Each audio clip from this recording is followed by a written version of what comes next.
Alô. Bom, nosso entrevistado é o advogado jurista Rafael Mafia Queiroz, professor da Faculdade de Direito do Largo de São Francisco, que andou estudando sobre a questão do impeachment. Rafael, eu queria que você resumisse um pouquinho assim, quais são os caminhos e quais são os atos que acabam sujeitando o presidente a um processo de impeachment. Bom, obrigado pela oportunidade, pelo convite de conversar sobre esse tema. Um impeachment, em linhas gerais, assim, né, em todos os sistemas nos quais ele existe, que são basicamente os sistemas presidencialistas, nos quais existe uma eleição direta com um presidente que tem um mandato fixo e exerce chefia de governo, depende normalmente da concomitância de duas características para que ele seja juridicamente permissível. Isso não tem nada a ver com a questão da oportunidade ou da viabilidade política do impeachment. Mas para que ele seja juridicamente permissível, é preciso, em primeiro lugar, que a conduta do presidente se mostre uma conduta ilegal, mas ilegal num patamar de gravidade que seja atentatória à integridade da Constituição e da democracia daquele país. Presidentes cometem ilegalidades o tempo todo. Presidente, governador, prefeito. Para dar um exemplo, né? Teve agora esta medida provisória do Bolsonaro em relação à contratação de trabalhadores temporários para o serviço público.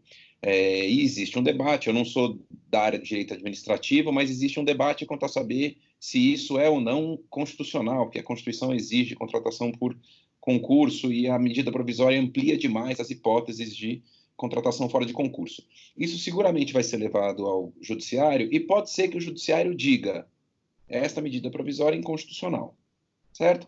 Isso não é, embora, né, seja uma violação à Constituição, não é razão para o impeachment, porque existe um mecanismo mais corriqueiro, mais ordinário para enfrentar esse tipo de ilegalidade, que é o tipo de ilegalidade que acontece, né? E aí o judiciário vai lá e anula, o legislativo vai lá e suspende os efeitos por meio de um decreto legislativo, e assim por diante. Quando a gente fala de impeachment, a gente está falando de um tipo de ilegalidade que, em primeiro lugar, é muito grave, e, em segundo lugar, grave a ponto de implicar risco para a sobrevivência da democracia e das instituições de envergadura constitucional, e, em segundo lugar, que não pode ser coibido ou controlado eficazmente de outros modos.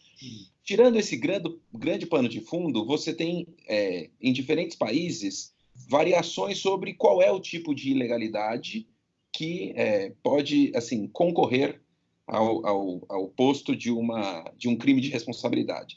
O desenho americano é um desenho que a Constituição estabelece 3 tipos de conduta: traição, corrupção, mas corrupção no sentido da Constituição americana, nesse crime tem uma característica muito específica, que é a corrupção no sentido da venalidade do país para uma força estrangeira, que era a grande preocupação na época que eles estavam firmando a independência do país. E o terceiro é uma categoria genérica que se chama High Crimes and Misdemeanors, são altos crimes, né?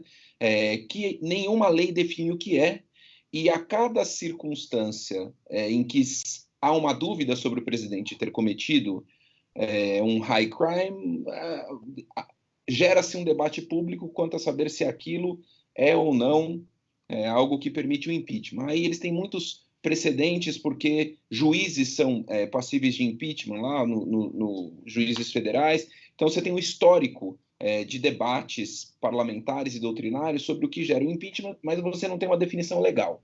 No sistema brasileiro, é da nossa tradição, anterior até o impeachment propriamente dito, porque isso é uma tradição que vem da legislação do Império, de uma lei especial, além do desenho da Constituição, que fala, olha, existe impeachment, cabe à Câmara, cabe ao Senado, e assim por diante, aquilo que a gente viu no caso do Collor e no caso da Dilma, existe uma lei sempre houve uma lei apartada que diz, olha, os crimes são esses aqui.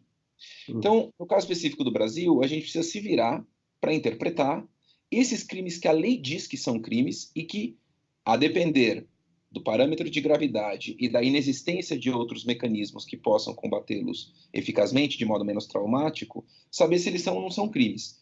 E neste caso específico do Bolsonaro, que a gente está debatendo aqui, a grande questão é que a nossa lei brasileira define um crime que é o crime de agir de modo incompatível com a dignidade, a honra e o decoro do cargo. Aí é a quebra de decoro, isso aí. O grande debate que a gente tem aqui, porque você pode até achar que, puxa, não sei se decoro deveria ser motivo de impeachment, mas o fato é que a lei diz que é.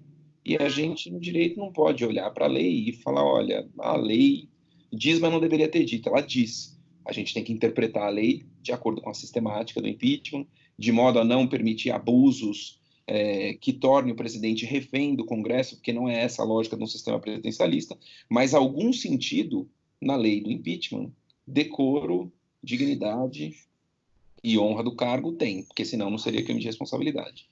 Agora, leva-se em conta aí, digamos, porque o presidente é a maior voz do país, aí é o maior exemplo do país. Leva-se em conta o desdobramento dos efeitos, o efeito de demonstração sobre a opinião pública, por exemplo, aumento da violência contra a mulher? Tá, olha só. Na minha interpretação do impeachment serve para lidar. Não importa se você tem um modelo que define os crimes na lei, ou se você tem esse modelo mais aberto, que é um exercício de interpretação construída caso a caso, o impeachment serve para lidar com um fenômeno essencialmente antidemocrático, que é o abuso de poder que tem a capacidade de atentar contra os pilares da Constituição. Então, a primeira pergunta que a gente deve se fazer é se um determinado tipo de conduta implica exercício de poder. Porque se houver exercício de poder, esse poder precisa ser regrado, porque não existe poder não regrado dentro de um regime democrático. E havendo exercício de poder, a gente identificando quais são os limites para esse exercício e havendo abuso desses limites, a gente pode se perguntar, então, se a gente está numa situação de impeachment diante dos requisitos de gravidade e ausência de outros mecanismos. Na minha interpretação, e na interpretação não só minha, de outras pessoas, o presidente exerce poder de muitas maneiras, que não apenas, editando um decreto. Por quê? Porque exercício de poder indica um comportamento que tem a capacidade de positivamente influenciar condutas de outras pessoas e gerar, através dessas condutas de outras pessoas, impactos reais no mundo. E o presidente, isso é inafastável do cargo da presidência, independentemente de você ter uma figura presidencial que seja uma figura carismática e que anime as pessoas a segui-lo, é próprio do cargo da presidência essa capacidade de exercer poder e liderança por uma série de coisas que são indissociáveis do cargo, né? As pessoas acreditam que presidentes têm um nível de informação sobre os assuntos relevantes do mundo que é superior às demais pessoas. Ele sabe coisas que ninguém sabe, ele tem como agir antecipadamente. Presidentes exercem, por conta da sua posição de relevância política, presidentes exercem influência direta sobre a sua base parlamentar no Congresso. Portanto, um presidente dizer uma coisa, em geral, significa que pessoas dentro das instituições, pessoas dentro do Poder Legislativo e eventualmente, os seus seguidores difusos na sociedade agirão, né, têm maior probabilidade de agir para obedecer ou atender ou promover os valores que aquela fala implica. Eu queria, dentro disso aí, propor aí uma análise hipotética aí sobre um fato concreto. Nós tivemos aí o motim no Ceará, nós tivemos uma força nacional enviada para lá, com o comandante indicado pelo ministro Sérgio Moro e avalizada pelo presidente Jair Bolsonaro. Eram dois militares com participação política. Um deles estimulou os amotinados, aí, dizendo que eles estavam do tamanho do Brasil. O ministro da Justiça não condenou peremptoriamente os amotinados. E o presidente justificou atitudes dos amotinados. Isso aí, de alguma maneira, e os amotinados, se isso aí se espalhar, obviamente, tem uma ameaça concreta, real e palpável à estabilidade constitucional. Isso aí, de alguma forma, configura um crime de responsabilidade? Então, olha, a lei tem muitos crimes, né? Para essas situações nas quais você tem uma cadeia de comando e uma sequência de atos abaixo da cadeia de comando, existe um crime específico que é o de falhar o presidente em não promover a responsabilização dos seus subordinados por atos atentatórios à Constituição, certo? Você precisa identificar que a pessoa abaixo promoveu um ato inequivocamente contrário à Constituição para que essa punição seja distribuída. E quanto mais você vai se distanciando na cadeia de comando, mais você vai intercalando esferas de relativa autonomia que tornam a responsabilização mais distante.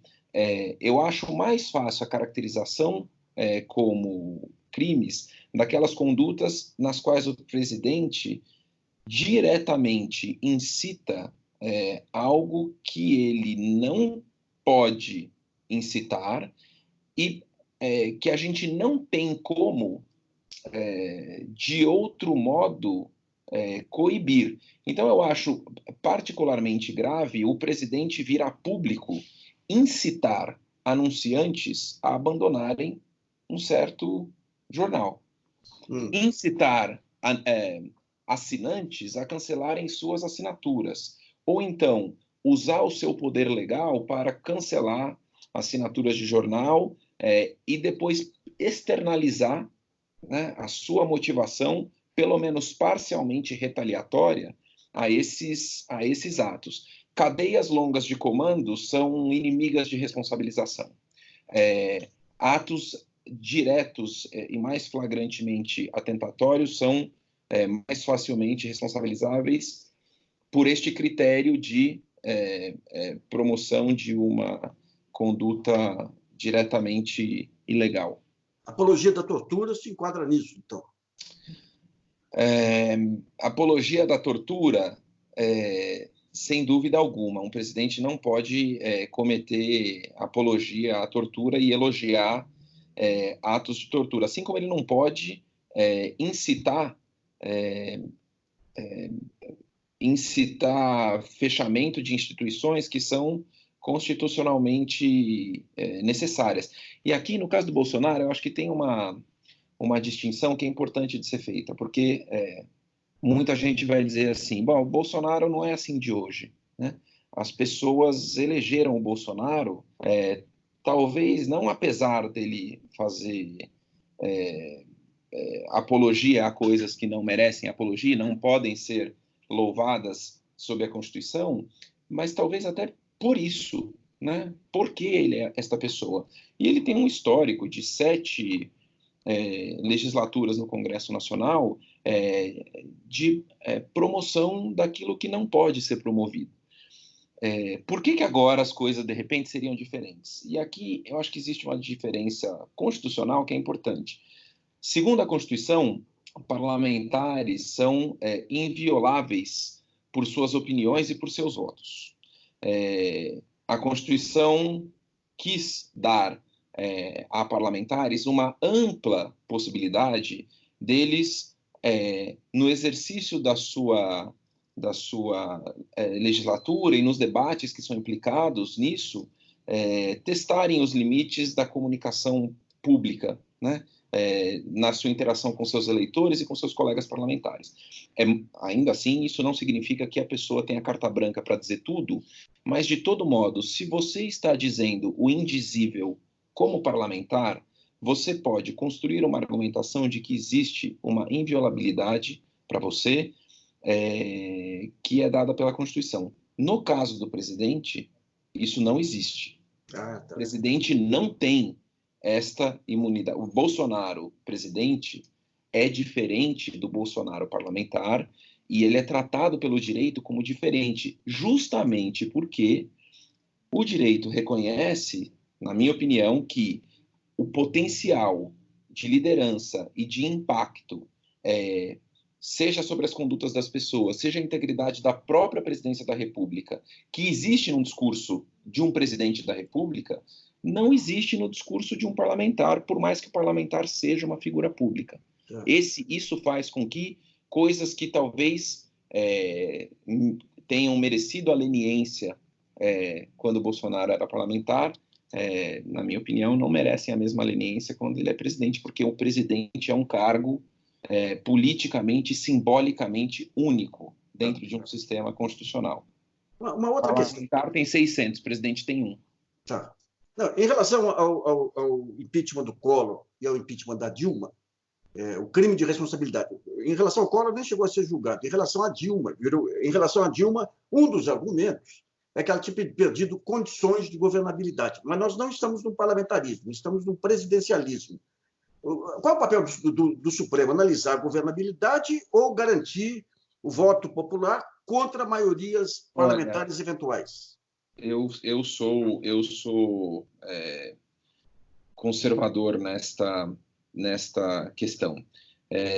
Todo o juízo sobre o que configura ou não configura um crime no impeachment cabe ao Senado.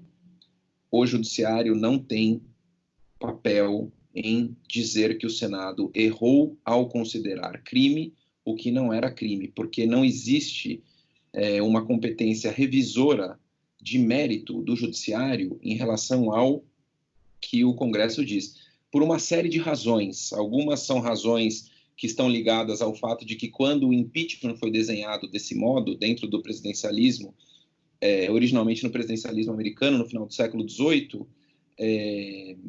não se imaginava que a Suprema Corte teria força para tanto. O Senado era uma espécie de um grande tribunal. A origem do Senado, pré-regimes presidencialistas, é o de funcionar como uma grande Câmara, não só legislativa, mas também julgadora, mas também por questões muito pragmáticas. Vamos ser honestos, imaginem se hoje o impeachment da Dilma estivesse dependendo da conclusão de um julgamento que estaria com votação de 3-2 e pedido de vista para não sei quem, né? Sim, são dilemas que a gente precisa enfrentar, mas eu não acho que atribuir ao Supremo um papel de revisão de mérito que estaria necessariamente embutido na resposta de que sim, o Supremo pode fazer essa revisão, levaria a gente a um caminho melhor do que a gente tem. A gente, enfim, trocaria um gosto amargo por outro, e o impeachment é sempre um dilema por isso. Agora, o que eu acho muito importante de ser fixado, e que eu acho que existe uma incompreensão difundida sobre isso quando a gente ouve as pessoas falarem sobre impeachment, é o seguinte: o juízo de mérito, o juízo jurídico de saber se houve ou não um crime é uma coisa. O juízo de perdeu condição de governabilidade, vale ou não a pena fazer isso agora, seria muito traumático ter um terceiro impeachment na história recente do Brasil, isso vai drenar energias do Congresso que devem, neste momento, ser gastas com outras coisas. Esse tipo de juízo político absolutamente não se confunde com o juízo jurídico de saber se houve ou não houve um crime. O negócio é dizer se houve ou não houve um crime. Uma vez que a gente estabeleceu que houve o crime, a gente passa, então, para as discussões de conjecturas políticas. Mas o que muita gente faz, que na minha opinião é um erro, é dizer o seguinte: olha, dado que não há condições, ou dado que as condições são muito políticas, né?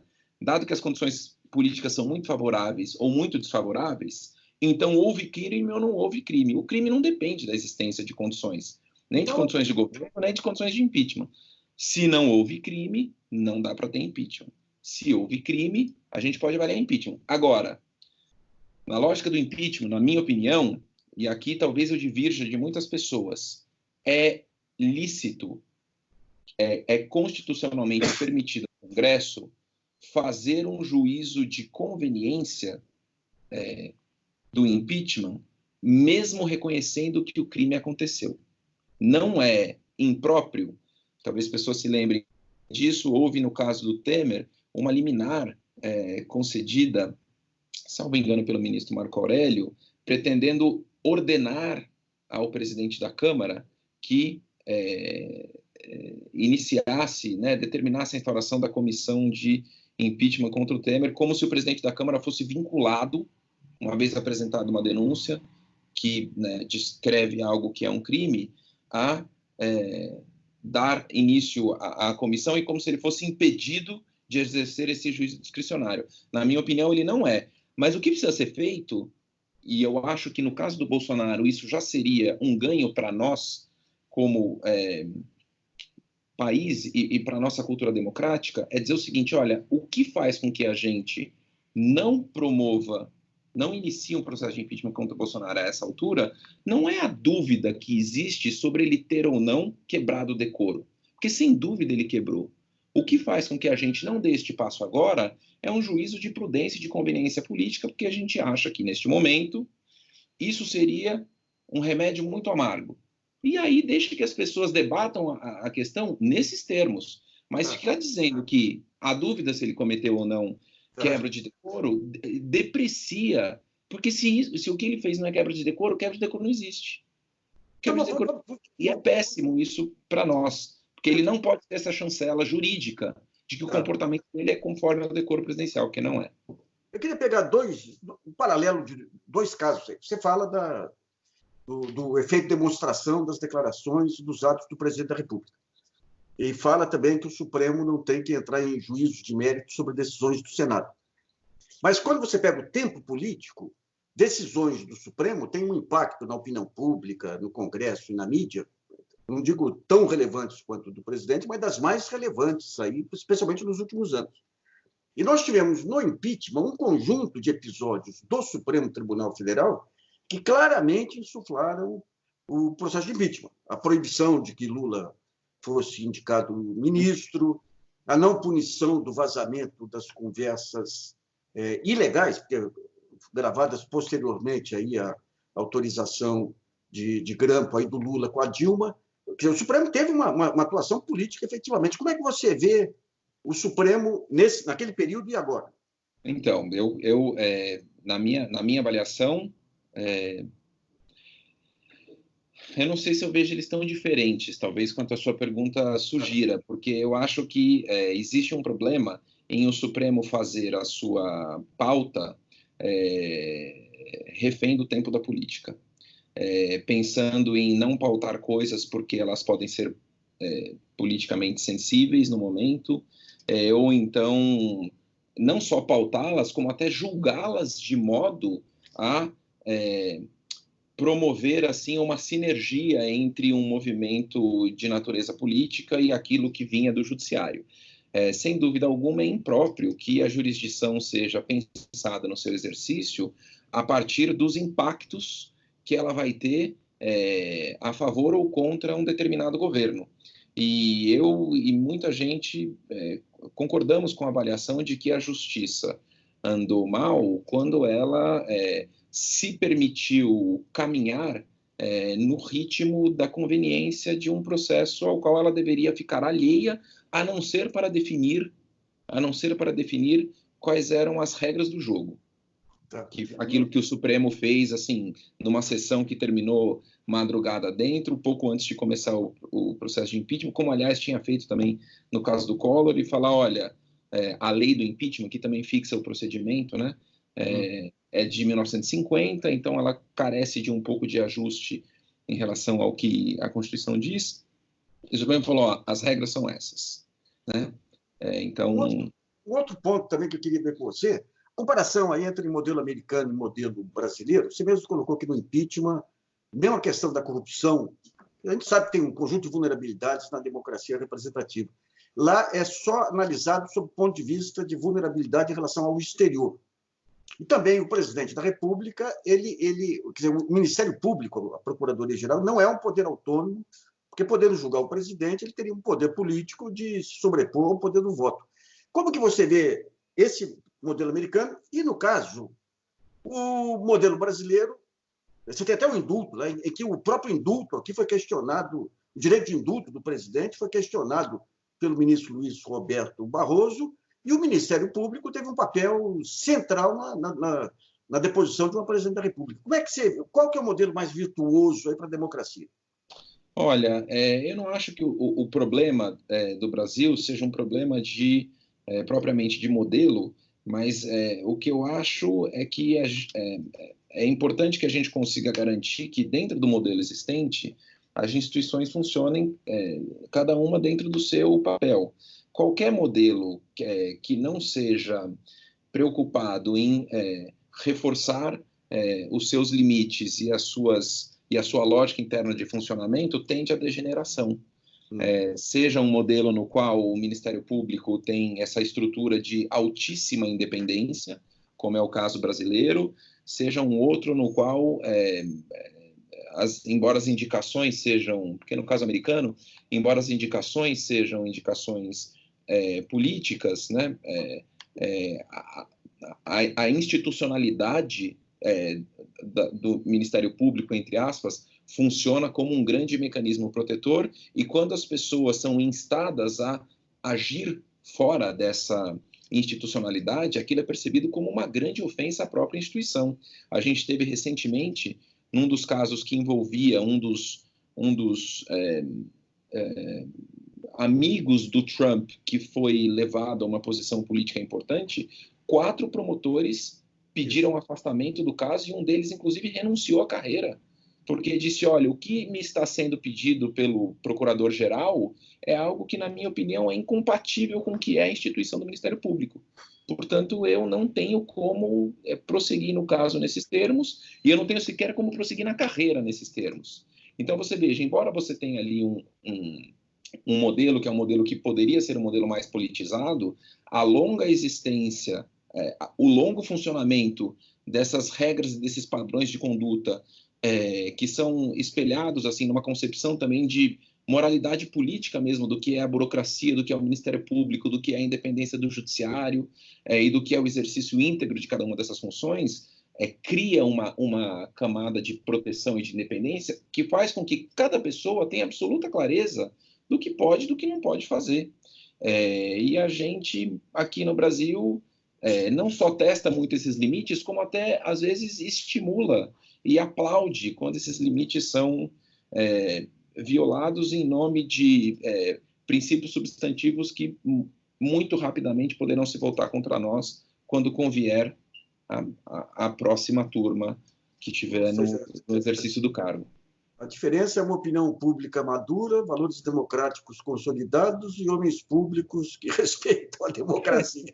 São instituições que têm 200 anos de funcionamento. Veja, eles também têm lá as suas dificuldades, né? É importante a gente também não diminuir isso, porque existem adaptações que estão sendo feitas. Então, por exemplo, a Casa Branca, no desenho original da Constituição Americana, não tinha um corpo de juristas seu, como hoje tem um corpo de juristas que serve ao presidente, que dá uma assessoria jurídica ao presidente, que muitas vezes permite que a opinião pública considere juridicamente coisas que, na minha opinião, não são consideráveis. Todo o caso da guerra ao terror e das técnicas avançadas de interrogatório, né, esse eufemismo para tortura, transformou-se num debate jurídico porque havia um corpo de juristas de confiança do presidente trabalhando dentro da Casa Branca, que emitiu pareceres jurídicos dizendo que aquilo que se fazia em Guantánamo, em Abu Ghraib, não era